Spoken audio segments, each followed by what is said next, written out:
La última tesis que quiero que analicemos y argumentemos en la mañana de hoy es básicamente lo que ha quedado de ese genocidio contra el movimiento Unión Patriótica.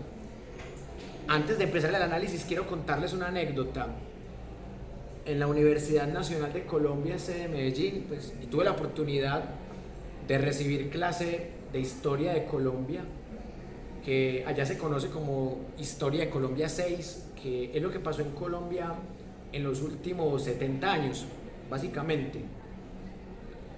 Y podemos notar que esa clase la daba en ese momento el profesor Rubén Darío Acevedo Carmona. Y era una clase muy inclinada al siglo XX, porque se tocaban temas que sucedieron desde la Guerra de los Mil Días, desde la pérdida de Panamá. También se hablaba de la pérdida hegemónica de conservadores en 1930, esos 16 años de liberalismo, la muerte de Gaitán, la violencia con V mayúscula, el nacimiento de guerrillas, de narcotraficantes, de paramilitares. Y llegaba hasta ahí, llegaba más o menos hasta los 90. Y no se analizaba lo que estaba pasando en Colombia hasta ese momento. En ese curso no se incluía, por ejemplo, lo que llevábamos de la presidencia de Álvaro Uribe Vélez, que en ese momento que yo vi la materia, ya la presidencia de Uribe estaba muy avanzada, estaba ya en su segunda etapa. Entonces no se podía notar una inclinación política del profesor Rubén Darío Acevedo Carmona. De hecho, él hizo su tesis doctoral sobre la caricatura política de Jorge Eliezer Gaitán, y él me regaló unas caricaturas que yo he utilizado en mis clases de argumentación, de pensamiento crítico y de pensar la historia. Y yo no sabía que el profesor era uribista, porque él nunca habló de Álvaro Uribe, porque solamente habló del siglo XX, y habló hasta la época en donde Álvaro Uribe Vélez no era una figura nacional, habló hasta la época de Samper, de Pastrana, de César Gaviria. Entonces uno podría decir que él fue neutral, porque nunca habló a favor de Álvaro Uribe siendo el uribista. Pero al finalizar la clase, él nos recomendó un blog en donde expresaba sus opiniones políticas. Y a través de ese blog, leyendo sus artículos, me di cuenta que él no solamente era uribista, sino que le tiraba muy duro a las guerrillas, criticaba mucho a la izquierda colombiana. Y él fue militante de la izquierda cuando estaba joven, tuvo vínculos con la guerrilla del EPL, pero terminó siendo de la extrema derecha, es decir, pasó de la extrema izquierda de las guerrillas a la extrema derecha uribista. Pero lo que más me llamó la atención de él era que no se notaba eso en las clases y que no habló de eso en las clases. Y eso me pareció bacano en ese momento. Luego el profesor Rubén Darío Acevedo Carmona terminó siendo candidato a la Cámara por el partido de Álvaro Uribe Vélez, que en ese momento era el partido de la U. Él se quemó porque nadie lo conocía. Pero él reaparece en la escena nacional cuando Iván Duque Márquez gana la presidencia hace 4 años. Iván Duque Márquez, como es uribista, nombra a un profesor uribista como él director del Centro Nacional de Memoria Histórica, que hasta ese momento pues había sido nombrado por gente de Santos. O sea, la gente de Santos era la que había nombrado las investigaciones y el director. Y se armó una polémica con el profesor Rubén Darío Acevedo Carmona, porque desde el anterior gobierno de Santos, desde el anterior director del Centro Nacional de Memoria Histórica, se había proyectado hablar de la Unión Patriótica como un hecho histórico del país, sobre todo de los años 80 del siglo XX. Y él se opuso tajantemente a que se hablara de la Unión Patriótica. Él decía que ese hecho no era tan relevante, que eso era hacerle propaganda a la izquierda y que él no era antiizquierda, que él tenía simpatía con la derecha, pero que él no iba a permitir que en el Centro Nacional de Memoria Histórica se le hiciera propaganda a la izquierda, que tampoco iba a permitir que se le hiciera propaganda a la derecha. Eso fue lo que él dijo en ese escándalo. Y para él, hablar de esto es hacerle propaganda a la izquierda, es victimizar a la izquierda y utilizar esos miles de muertos que realmente no hay un acuerdo. Es como los falsos positivos, que tampoco había un acuerdo. Se decía que eran 2.000, 3.000, y luego se terminó diciendo que eran 6.402. Con el tema de la Unión Patriótica pasó lo mismo, que en Colombia exterminaron prácticamente en su totalidad, siendo Aída Abello de las pocas que se salvó, la señora que estaba gritando en esa fuente que escuchábamos ahora. Entonces, exterminan miles de personas. Vamos a suponer que solamente fueron 3.000, como dicen las fuentes más tiradas al uribismo. Vamos a suponer que solamente mataron 3.000. Pero eso es gravísimo para cualquier democracia. La dictadura chavista en Venezuela no tiene tantos muertos encima como tener 3.000 de la Unión Patriótica o 6.402 falsos positivos. Entonces, sean 3.000 o sean 6.500, como dicen las fuentes más tiradas al antiuribismo y a la izquierda, es un hecho histórico que sucedió, que no lo niega ni Caracol, ni RCN, ni Semana, ni El Colombiano, que no lo niega ni siquiera Álvaro Uribe Vélez. Entonces, es un hecho histórico que hay que estudiar. Ahora, es muy diferente si uno lo estudia totalmente sesgado y uno dice, no, es que no fueron 6.500, fueron 10.000 y todos los mató el gobierno de turno y Uribe tuvo que ver ahí. Eso sí es falsificar la historia. En eso no tuvo que ver Uribe.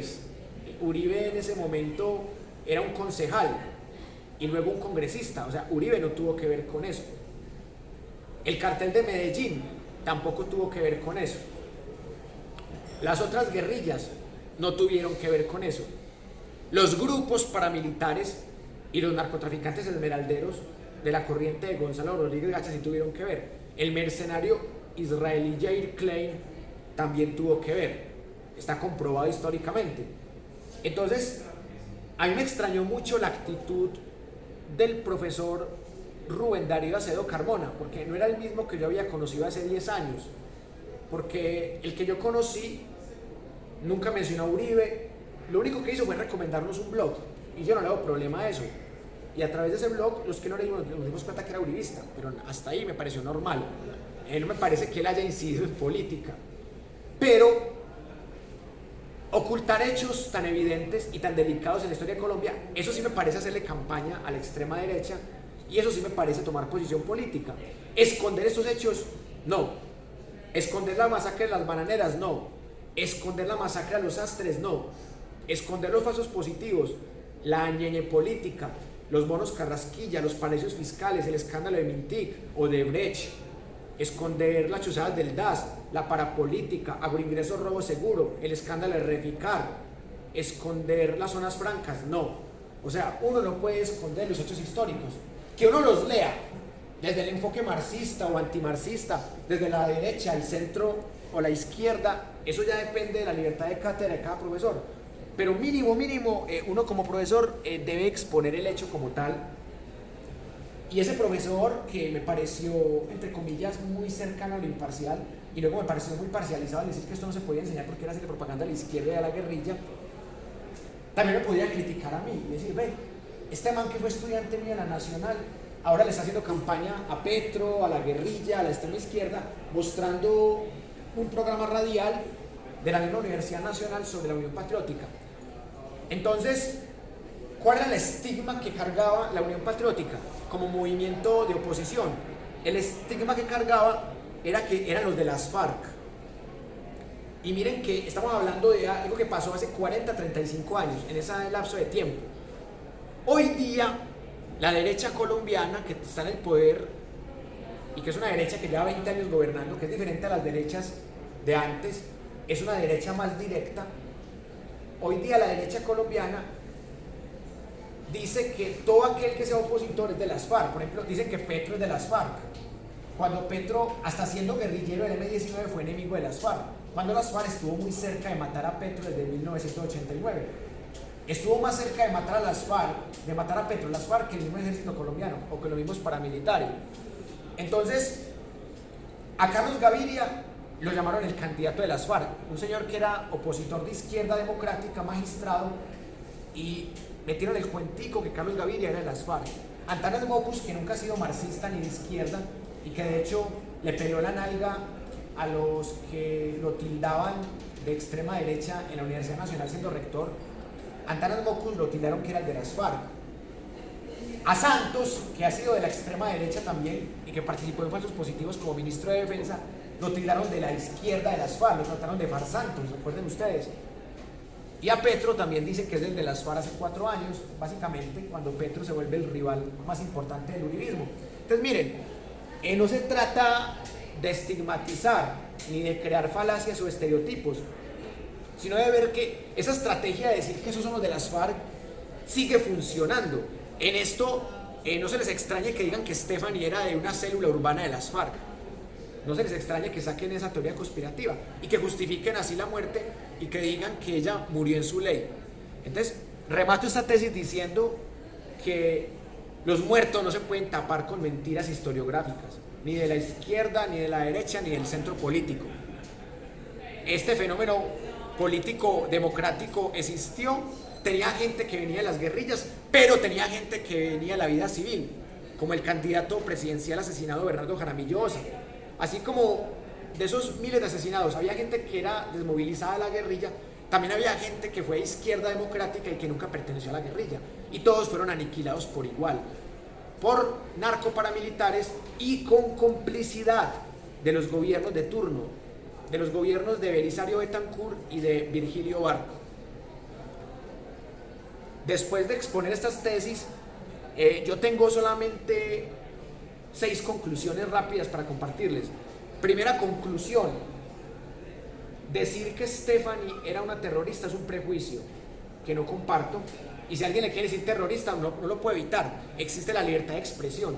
Si alguien en las redes sociales o aquí dice que es terrorista, pues es su opinión, pero técnicamente no era una terrorista, era una bailarina, era una pintora, una dibujante, un estudiante de química universitaria que protestó con vías de hecho y que se mató manipulando una papabomba. Hasta ahí. Lo demás ya es interpretación, subjetividad, como usted la quiera llamar. Que era una heroína, respetable. Que era una terrorista, respetable, pero no compartible. Segunda conclusión: la capucha y la papabomba tienen una historia. Contémosla. No es para que la justifiquemos, no. Que hay capuchos que roban, que hay capuchos que son falsos capuchos y que violan mujeres o que atentan contra estudiantes. Esos son capuchos que se salieron del ideal. Así como hay militares y policías que cometieron falsos positivos, también hay capuchos que se salieron de su ideal. Entonces, no todos los capuchos son iguales, no todos los policías son iguales, no todos los militares son iguales. Que porque cientos de militares cometieron falsos positivos, no quiere decir que los 300.000 militares son malos. Que porque unos policías mataron a Dylan, SMAT, no quiere decir que todos los SMAT son malos. Tercera conclusión: los chulavitas y los pájaros eran grupos con acciones paramilitares, pero no se pueden denominar técnicamente como paramilitares porque les faltaba una estructura más ordenada y sobre todo con patrocinios más evidentes, sobre todo internacionales. Cuarta conclusión: Colombia sigue polarizada y ha estado polarizada desde el siglo XIX, polarizada por seguidores de Santander y de Bolívar, por centralistas y federalistas, por gólgotas y draconianos, por liberales y conservadores, por guerrillas y gobiernos de turno. O sea, Colombia no se polarizó con Petro y con Uribe. Colombia está polarizada desde la era republicana y mucho antes, si se quiere, mucho antes de ser Colombia, cuando era la colonia española. Quinta conclusión: definitivamente hay que conocer todas las caras de la moneda. Miren, aquí leímos todas las fuentes posibles. Un historiador que no es de izquierda ni de derecha, un historiador que no es marxista ni antimarxista como Jorge Orlando Melo, Gustavo Petro, que hizo parte de una guerrilla como el M-19, que es candidato a la presidencia y que tiene ideas de izquierda y de derecha, tiene ideas de capitalismo y de socialismo, se declara como progresista. El colombiano, que es una fuente católica, conservadora, aparentemente de derecha, pero que hace una lectura sensata del tema del Palacio de Justicia, aunque muy minimalista en la responsabilidad del ejército. Esa es la parte que le critico. Un trabajo académico que tampoco es de izquierda ni de derecha, que no está patrocinado por políticos y que trata de mostrar todas las caras de la moneda con 100 preguntas y respuestas del conflicto colombiano. Y por último, un programa radial basado en este mismo libro que también tiene esa misma metodología mayéutica y lo menos parcializada posible. Dicen que la imparcialidad no existe, puede que sea verdad que no existe, pero sí hay testimonios que son más parciales que otros. Y la primera fuente, aparte de estas 5 fuentes, la primera fuente que usamos de una persona que ni siquiera sé quién es, pero que dejó un comentario de su visión de lo que era Stephanie. Una visión muy diferente a los que la juzgan sin haberla conocido. Y la última conclusión, para que nos vamos, que no acabó el tiempo. La última conclusión es la importancia de la brújula como una metodología para partir de un hecho del presente, para devolvernos al pasado y escuchar todas las miradas y todas las visiones posibles del pasado para tratar de comprender otra vez ese presente cuando la brújula nos regrese. Y lo más importante es luchar desde la metodología de pensar la historia de Jacques Le Goff por una sociedad más democrática en lo político, más incluyente en lo social, más equitativa en lo económico y más sostenible en lo ambiental. Muchas gracias por quedarse hasta el final y hasta pronto.